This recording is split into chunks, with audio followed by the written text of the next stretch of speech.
Good afternoon. It's Wednesday, the 16th of January 2019, just after 1 o'clock. Welcome to UK Column News. Your host today, Mike Robinson, myself, Brian Gerish.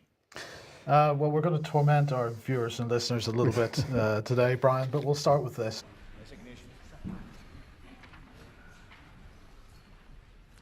The ayes to the right, 202. The noes to the left, 432.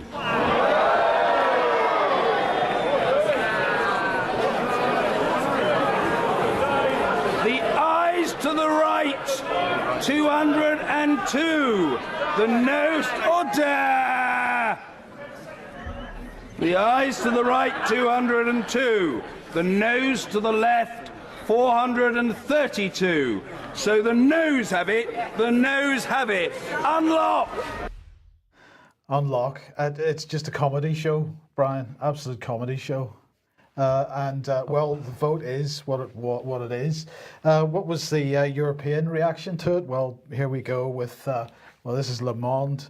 British MPs reject massively, 432 votes against 202, the agreement with Brussels on the exit of the UK from the European Union, a defeat more stinging than the most alarmist forecasts. And Le Figaro, well, they were saying Brexit, Theresa May's plan massively rejected. The Germans had quite a useful cartoon on the front page of this particular website. Britain has become somewhat ungovernable. Was it ever governable? That's the question. The behaviour of MPs in the House of Commons, well, I don't really know what to say about it. But anyway, Theresa May then had a statement prepared. So let's listen to a little bit of that. Point of order, the Prime Minister. Thank you, Mr. Speaker. Mr. Speaker, the House has spoken and the Government will listen.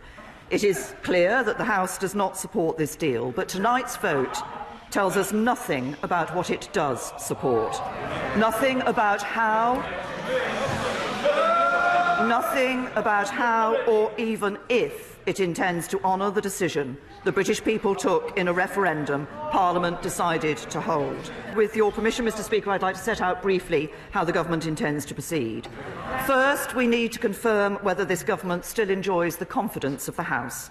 I believe that it does, but given the scale and importance of tonight's vote, it's right that others have the chance to test that question if they wish to do so. I can therefore confirm that if the official opposition table a confidence motion this evening, in the form required by the Fixed Term Parliaments Act, the Government will make time to debate that motion tomorrow. And if, as happened before Christmas, the official opposition decline to do so, we will, on this occasion, consider making time tomorrow to debate any motion in the form required from the other opposition parties, should they put one forward.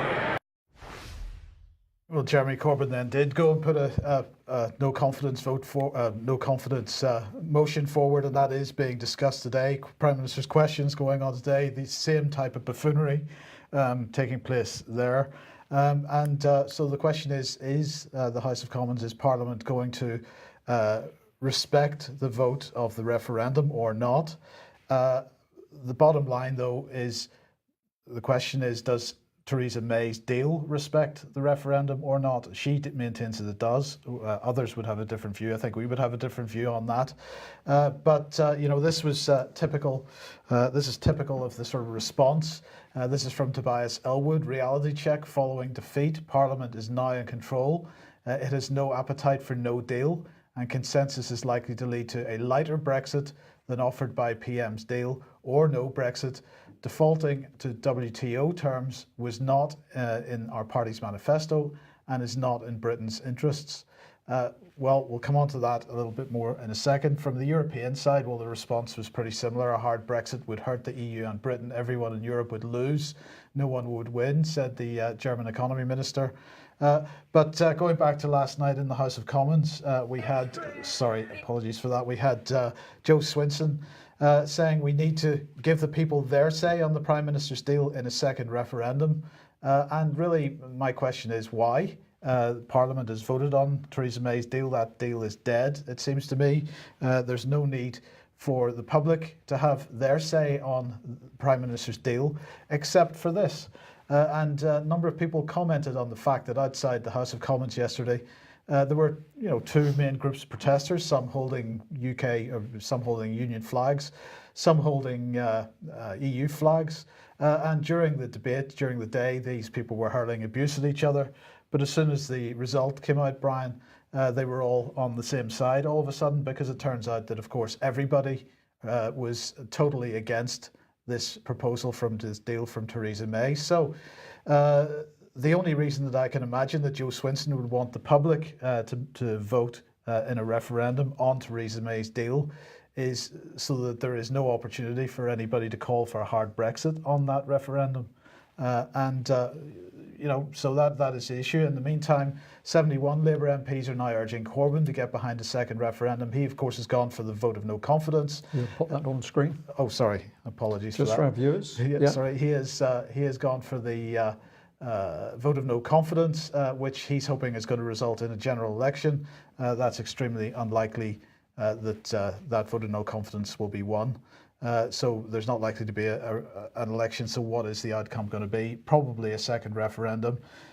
In the meantime, of course, this is from before Christmas, the polls are clear. Support for staying in the EU has rocketed, according to The Guardian. Other mainstream media saying this, but the polls aren't necessarily quite so clear because as the iNews reported yesterday or the day before, 70% of voters in Sunderland want a no-deal Brexit. So I actually think, Brian, that they are going to aim for a second referendum. I think if they do that, it's going to be very interesting to see what question they choose. But if they choose a question which involves a no-deal Brexit, they may get a surprise as to the result they get. Yeah, well, where do we start? I'm just going to comment on the scenes in Parliament. A packed house there for this particular subject, utter chaos in Westminster, MPs who have no idea what's going on.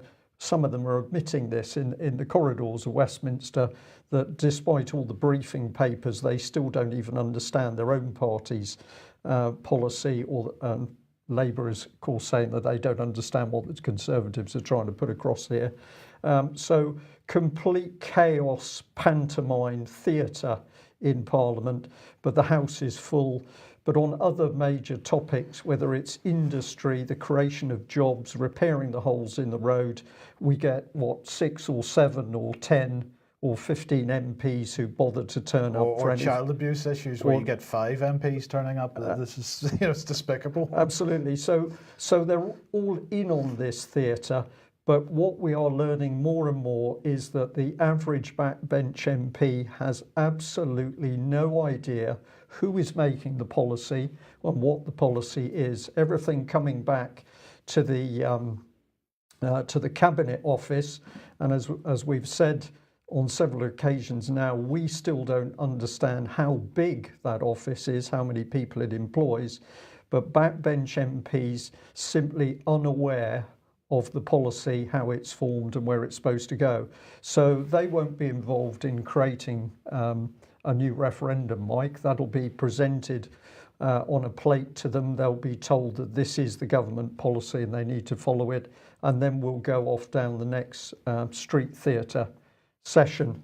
And I noticed that Theresa May was in a blue jacket there. So she's worn all these other, well, I think it's significant. She's worn all these other clothes when she's been off hobnobbing with the European Union, especially her snakeskin jacket.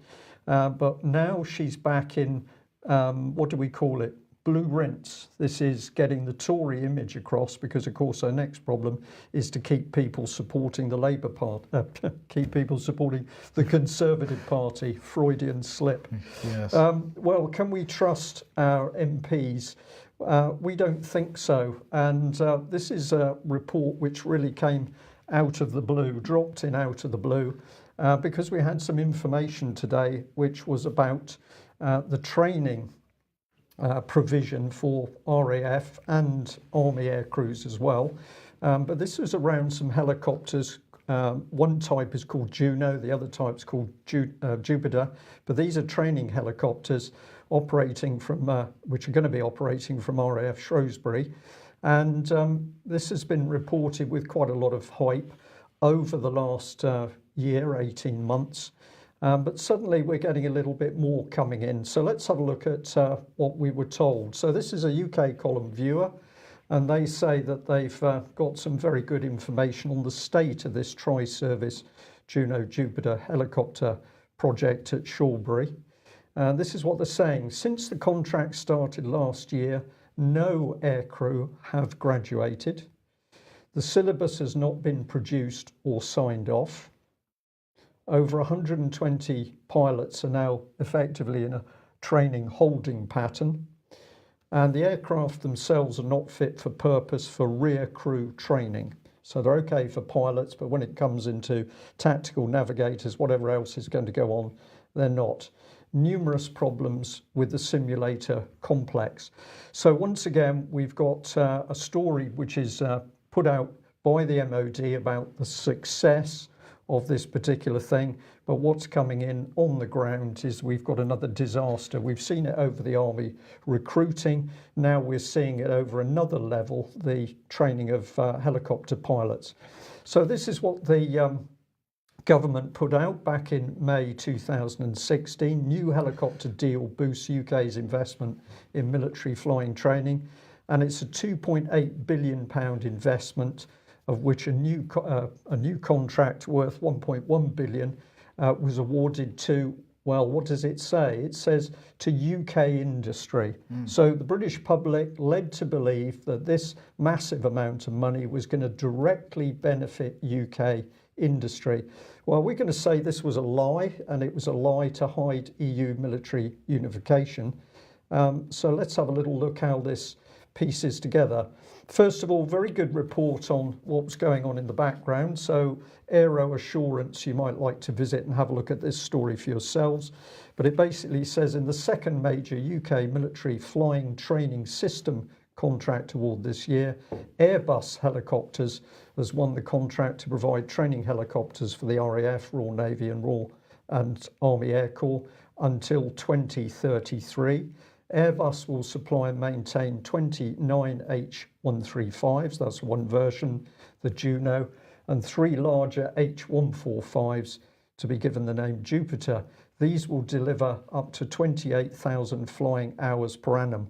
So if we've got a problem running at the moment, it's interesting to see. I think they mean the 28,000 when they get all the aircraft online, Mike. Otherwise, it's a bit extraordinary. So that's Airbus, that well-known UK industrial organisation. Indeed. Well, we'll come on to Airbus in just a minute.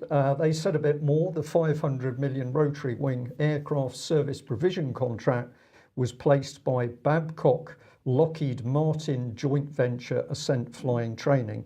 Ascent, selected as the UK MOD's flying training partner in 2008, were themselves awarded a 1.1 billion contract by UK MOD as prime contractor, which includes provision of infrastructure, simulators, training design and instructors, as well as subcontracting the aircraft provision.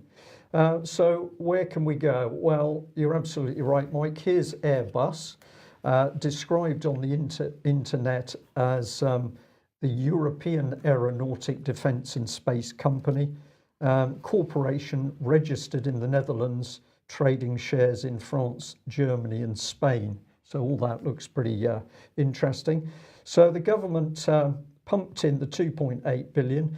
Now, Ascent was the name of the joint venture, 50% from Lockheed Martin, 50% from Babcock.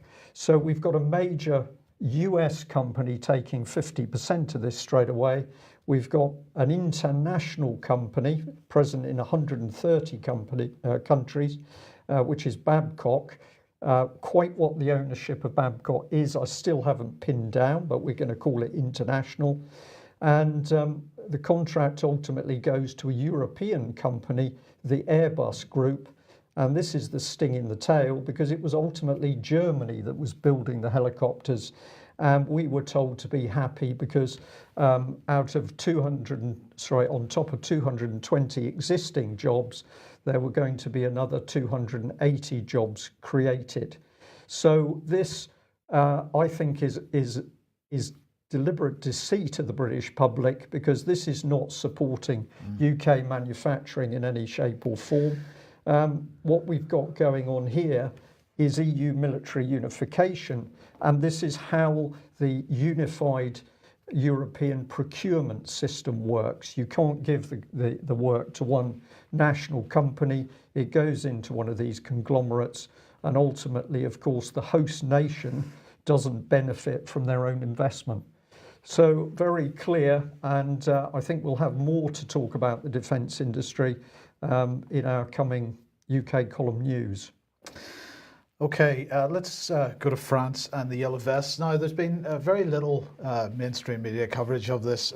Some articles, but nothing terribly significant. But this one from the Mail caught my eye. Shocking video shows firemen, Yellow Vest protester shot in the back of the head by French police, leaving him with serious brain injuries as protests against Macron continue. So Olivier Béziad, a father of 3, is in a coma after the Bordeaux shooting. The incident on Saturday, the 9th of the Yellow Vest anti-government protests, the 9th week of Yellow Vest anti-government protests. Mrs. Béziad's wife said police shot at them like rabbits as an inquiry is opened. So we've got the police shooting at Yellow Vests, people being hit. Actually, the death toll from the Yellow Vest protests before Christmas was 10. And there's been pretty much silence on the issue of how many deaths and injuries have been since Christmas, in the British press anyway, and I haven't been following the French press close enough to keep track of it, I'm afraid. But I just wanted to draw the parallels here, because we now have protests going on in France and people being shot with live fire, Brian. But in 2011 in Syria, we had the same mainstream media alleging that the Syrian government was shooting protesters on the streets of Syria, and that resulted in aerial bombardment and invasion by foreign troops, combatants who were being supported by the British, American, French governments. So I would like to get an answer from the mainstream media, please, as to where this hypocrisy ends. Because nobody in the mainstream media is calling for an invasion of France at this point in time. Well, they're not even pointing a finger at Macron. If this was in America, we would have the BBC festooned with attacks on Trump, probably on the American police themselves. But at the moment, particularly from the BBC, we've got a wall of silence over what's really happening in France. So there's no full reports on the ordinary people in France who are standing up saying we've actually had enough of what's going on. There's no BBC coverage of the overwhelmingly peaceful part of these protests. And now the authorities are shooting people, which Macron said he was happy to do, as he brought in, I think it was a total of 80,000 troops, police and troops supposed to be used across France. We haven't got any reports at all from the BBC in particular. No, and the question is, what nationality are the people that are firing these weapons? Because there seems to be a growing body of evidence to suggest that Eurogen4 is involved in policing these protests. So if we've got Greeks or Belgians or some Germans coming into France to other nationalities, then the chances of this type of incident happening must be increased. One would have thought so, and of course this is the danger of Eurogen4, particularly when the European policing system is intimately linked to the military in a way which it isn't in UK. Again, this is something which the BBC simply fails to investigate or comment on. Now, many people will know the name Pippa King because Pippa has been highlighting the issues of surveillance in this country for many, many years. Began with her work on surveillance in schools and is much broader now. And she drew my attention to this article in Devon Live for a few days ago. Everything we need to know about the new Yellow Vulture speed cameras now installed in Devon. Now, we know that in France, as part of the Yellow Vest campaign, that something like 60% of the speed cameras in France have now been immobilized by the yellow vests in some way, shape or form.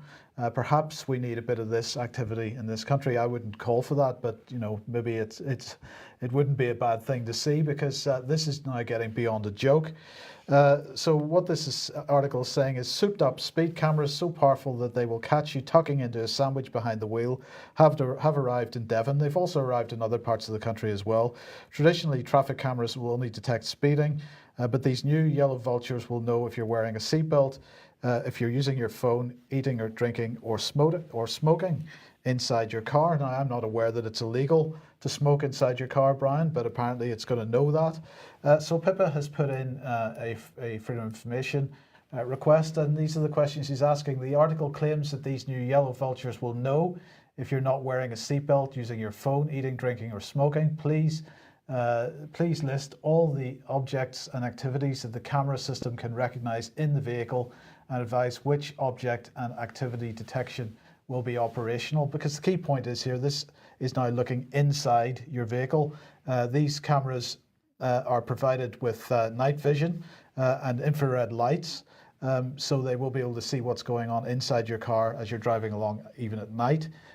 She goes on to ask, please supply an example of the camera view into the vehicle, i.e. where the image of the object or activity may be captured. Please advise the company supplying the Yellow Vulture camera system. Please supply the privacy impact assessment for the camera system. Please supply minutes of meetings and electronic communications such as emails, internet postings, text messages, and instant messages where specifically the camera system's capability to recognize objects and activities within the vehicle was discussed. Please advise what advice or recommendations have been taken for the camera system and from whom, specifically with regards to camera system's capability and recognition of objects and activities within the vehicle. And please advise if you're aware of other camera systems that are operational within the capabilities of recognizing objects and activities within the vehicle. So a pretty comprehensive request for information there, Brian, but it does seem that this is now taking a step beyond what we're used to, even in this country, which is probably the most surveilled country, possibly outside of China, on the planet. Very, very dangerous events around these cameras, Mike, and I'm one of many people who will remember life before the cameras. Of course, we were told that we needed the cameras for safety. We needed cameras for safety in cities. We needed cameras for road safety to cut down speeds. But actually, what have we seen them used for? We've seen them principally used to raise money through the fines. And now we're seeing exactly how invasive these things can get. If you come to Plymouth now, of course, and you approach the city from the east, you're immediately into yellow Cameraville the moment you get to the city borders, with average speed checks of 30 miles an hour on dual carriageways, which public money originally built in order to try and speed up the traffic flows. So Plymouth has now got some very unusual cameras. I still don't know what they are, but we've got lampposts with 4 sort of square-looking cameras which are pointed right at the sides of the car. We'll have to do a little more work on what those are. But Plymouth, like many other cities, becoming surveillance cities at all levels. Are they going to be watching what you're doing inside the car? I think absolutely, if people allow it to happen. Okay, now we've had a tip-off. Speaking to Ian Crane this morning, we've had a tip-off that a number of alternative media outlets, Ian Crane, name is mentioned, UK Column's name is mentioned, 21 Wire, Vanessa Beeley, and so on. The usual suspects are about to come under a pretty sustained integrity initiative style attack, is how it was described to me. We don't know exactly what form that's going to take, but certainly social media is going to play a large part. But in the meantime, here we've got Freedom. Well, who is Freedom? They are an anarchist website, and they an independent, radical co-op controlled by its volunteers. Freedom runs Britain's oldest anarchist press and its largest bookshop, apparently. Well, they've started the first major attack of 2019, radical media and the blurred lines of red fascism. So the looks at the modern rise of red-brown politics and its infection of the left through the lens of recent indie media on air, showing with prominent radical media figure Chris Burnett, which gave a sadist hardliner Vanessa Bailey a platform, offering oddly softball questions. It then goes on to accuse Vanessa of being a fascist. The fascist in question is Vanessa Bailey, a British alternative journalist who runs interference for Assad and Putin. And then it goes on to attack 21 Wire and suggesting that they're Holocaust deniers, that because they have interviewed Gilad Atzmon, who is Jewish, of course. Who is Jewish, but yes. Is called an anti-Semite and a Holocaust denier. So the attacks already coming thick and fast, but apparently it's going to get much worse in the coming year. So we look forward to that. Well, Mike, if we've got a spook now heading up our civil service, and we've got a cabinet office department which is going to be looking at fake news and trying to deal with alternative, they've got to have a job to do. Somebody's being paid a lot of money. We still don't know how big the teams are to do this. I find it very significant that they're going to go in through social media because we'd certainly welcome a full frontal discussion with the mainstream media on a number of topics, but we just don't seem to get that. We don't seem to get anybody from mainstream media picks up a phone and asks us a question about why we're reporting as we are on a particular subject or where we get the information from. There's just a wall of silence and we're not mentioned, as if we don't exist. And then what do? They try and go through the back door with social media. So my take on this, my personal opinion, is that they're showing just how problematic mainstream media has become. People are not taking it serious. It's not even brave enough to have a go at us. So we'll see what happens. Well, what can the BBC report? It can't report deaths in France. That's not worthy of reporting. But money on statues of Satan in Spain is absolutely newsworthy for the BBC. So this is a sculpture which hasn't yet been put in place, but it's at the moment plans are afoot to get this sculpture put in place. And there's been some protests, but you wouldn't imagine that from the BBC. If we look at the Mail report on this, it gets quite interesting because they do start to give you a little bit of the background. Diabolical. Spanish city protests over new sculpture of Satan smiling and taking a selfie because he looks too friendly. It goes on to say the bronze statue was designed to tell a local legend to tourists who visit Segovia. More than 5,500 residents have signed a petition calling for it to be scrapped. Critics say the jovial statue is offensive to Catholics due to the portrayal of the devil. Now, I'm going to say we criticise the Daily Mail quite a lot, but the minimum you can say about this article is at least they've covered part of the story. So we've got some detail. It's a 1.7 metre bronze statue.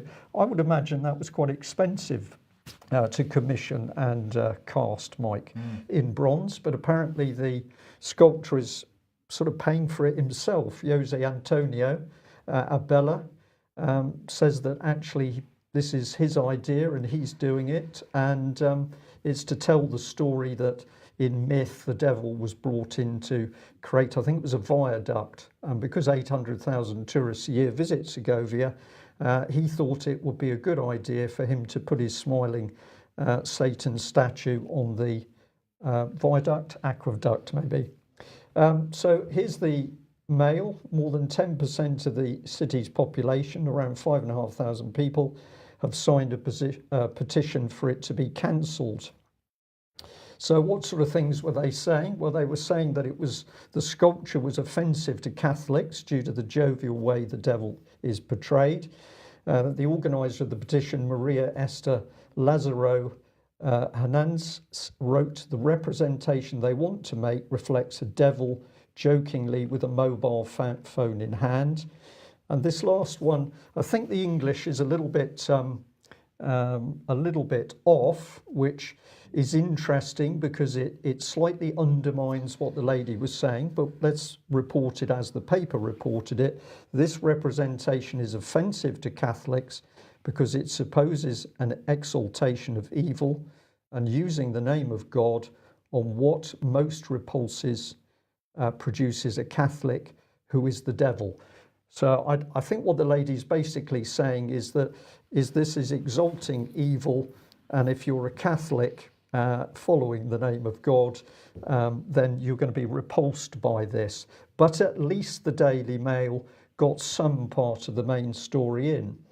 If we go to the BBC, it's very interesting what they do. They have the massive picture of the smiling face, and the caption reads, "Residents say that Satan's face should not appear so friendly."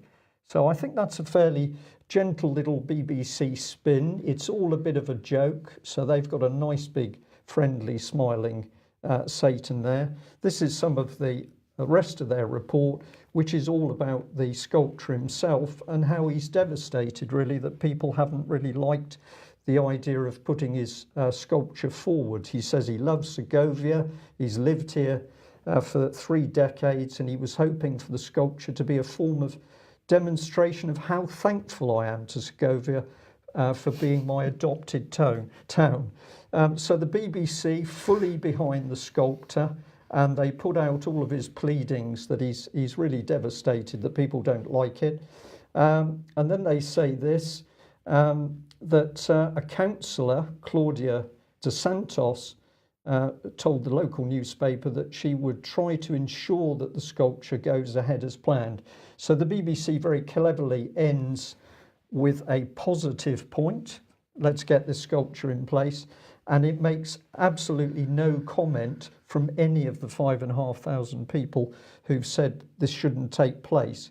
So I just find this a very carefully crafted BBC piece of reporting. I regard it as clearly being pro that smiling Satan, with no proper investigation as to why people are concerned. I'll then just remind our viewers and listeners that back in 2004, the BBC was pretty keen on reporting that the Royal Navy had approved its first ever Satanist, and from that moment on, Satanism as a form of worship was approved on board British warships. And that story, of course, also picked up by CNN on the right and other media outlets. So make your own mind up, but very interesting and clever, creative reporting by the BBC on that very emotive subject.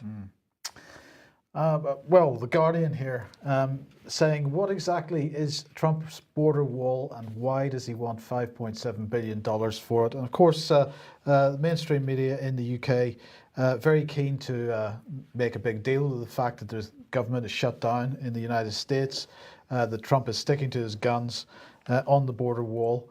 Now, just to put this in a little bit of perspective, why has this happened and why has it happened now? Well, Trump has attempted, I think, on 3 occasions now to get funding for the wall, for the border between the United States and Mexico. And each time it's been delayed. And he said, well, okay, don't mind if you delay it so long as you actually come up with a budget for this the next time we come back on it. The Democrats have put their got in the way each time, and he's finally put his foot down. But I wanted to highlight on what The Guardian is saying here, because they're saying, what exactly is Trump's border wall? Why does he want to spend this money on it? They say the president backed away from his threat to declare a national emergency over the wall, but his preoccupation with it persists. Donald Trump may have backed away from a threat to declare a national emergency, but what exactly is the wall? Why does he want this funded? Here are some answers to key questions. They talk about the length of the border and all this kind of stuff. What does he want to do? Details are thin, they say, on what would actually come from the $5.7 billion wall. In recent weeks, Trump's language has shifted from calling it a wall to a barrier, and he's conceded it doesn't have to be concrete. The barrier or the wall can be of steel instead of concrete, if that works better, he said early this month, they report. I intend to call the head of United States Steel and a couple of other steel companies to have them come up with a plate or design we'll use that as a barrier. And so really the Guardian doesn't know, or at least they claim they don't know why he's doing it. It's just about immigration, which of course it isn't. It's about this. So this is an article from today. Man killed in California mass overdose incident, which left 12 others hospitalized, and he's now been identified as a 34-year-old Aris Turner of Chico. He died at the scene. At least a dozen others were transported to hospital, according to Newsweek here, for treatment after authorities responded to a 9/11 call on Saturday morning at around 9 a.m. local time. Exposure to or ingestion of the deadly opioid fentanyl mixed with another substance is suspected to have caused the overdose, affecting both the victims and 2 officers who responded to the incident. Now, fentanyl and opium derivatives like heroin and other things have become a crisis for the United States. Trump said in the run-up to the general election, which made him president, that he wanted to deal with this issue. The wall is part of that. He's dealing with the migration issue by putting money into Mexico and helping Mexico and other Central and Southern American countries deal with their economies to try to stop the causes of the migration in the first place. But the wall is to deal with the drugs transportation across that border, and he's been talking about this for a very long time. So for the Guardian to suggest that they don't know why he wants to build it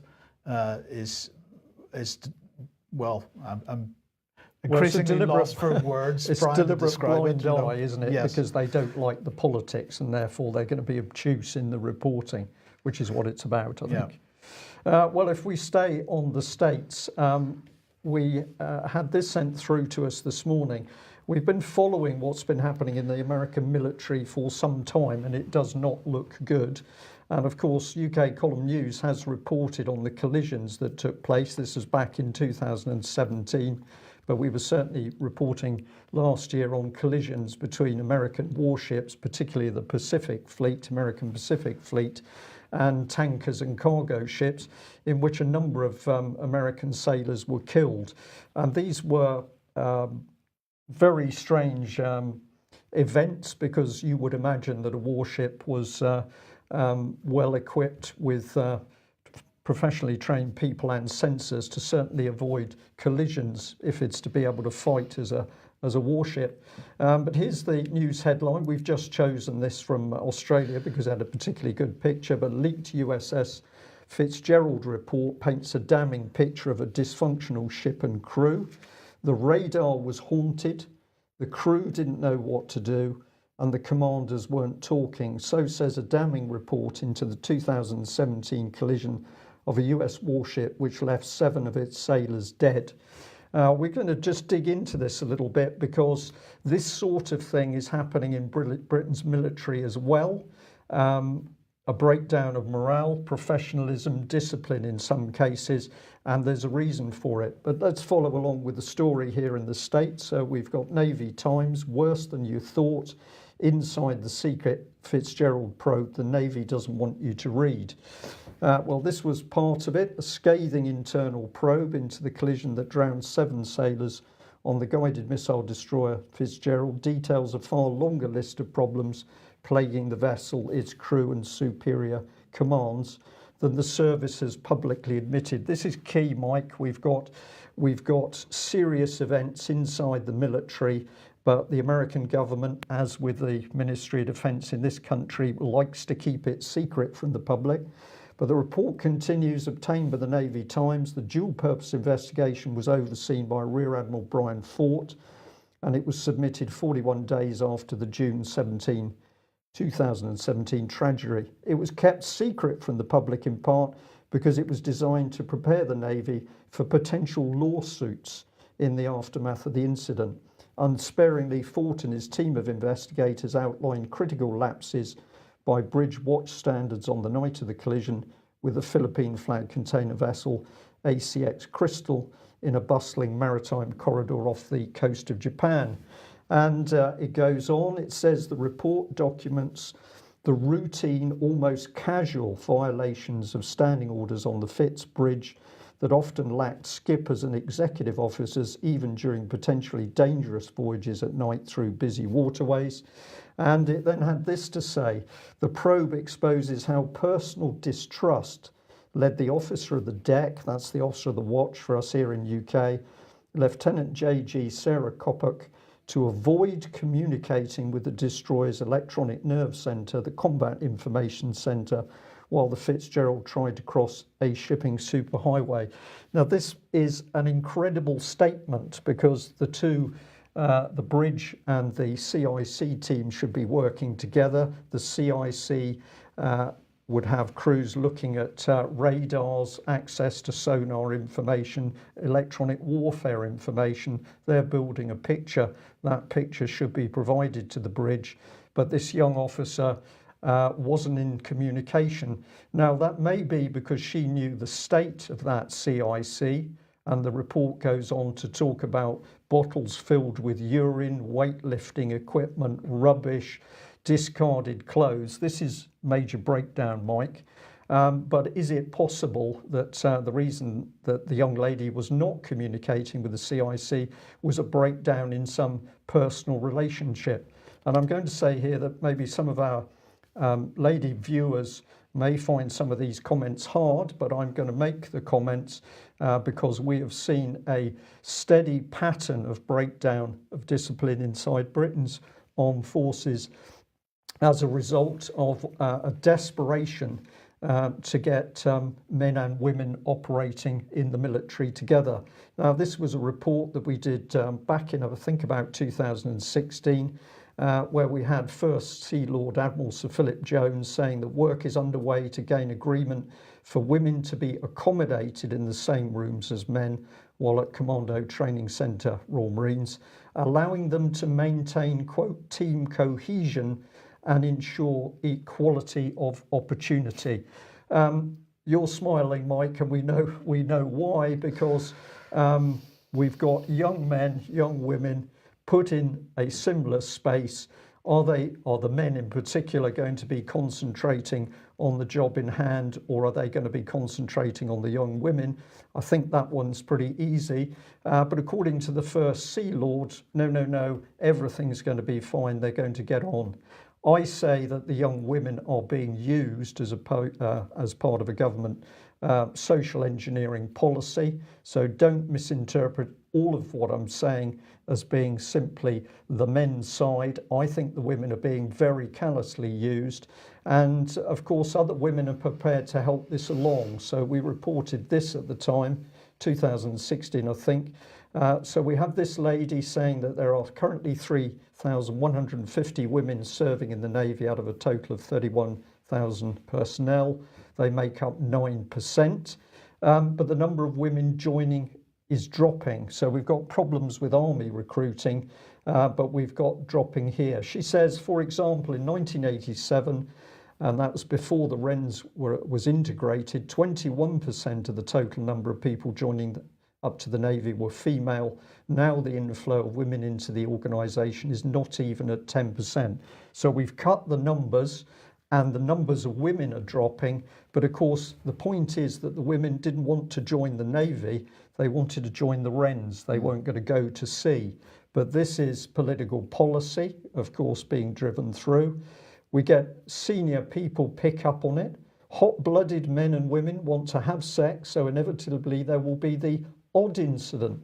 Why does he think it's only going to be an odd incident? Well, if an odd incident results in a ship crashing into a tanker, then that becomes a bit of a problem, doesn't it? That is a bit of a problem, yes. But when they're going off to do their Tarzan course, the Royal Marine Training course, the last thing that will be on their mind will be sex. What planet is this elderly gentleman on? He's clearly never experienced shared sex military operations and accommodation himself, but he's saying, don't worry, it'll be great. And he's certainly not concerned at the lowering of Royal Marine standards to achieve the equality targets. So the overall policy is designed to break down discipline and professional performance and speed the route to the genderless society, because of course women are now under attack themselves from the fact we can have men identifying as women in order to use women's toilet facilities, for example. So as we have warned about the state of the military, we'll just remind viewers and listeners that if we look at the statistics showing the number of people involved, back from 1993, I think it is, we're talking over 250,000 servicemen and women.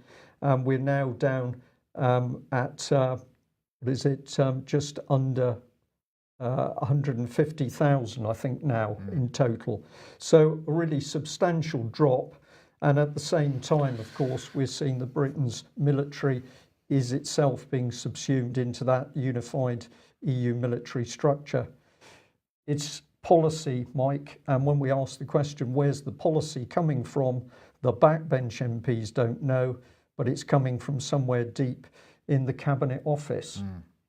We'll leave it there. Thanks very much for joining us. We will be back at the same time on Wednesday. On Friday. On Friday even. Yes. It is a very bad year so far in 2019. We will be back on Friday. Bye-bye. Bye-bye.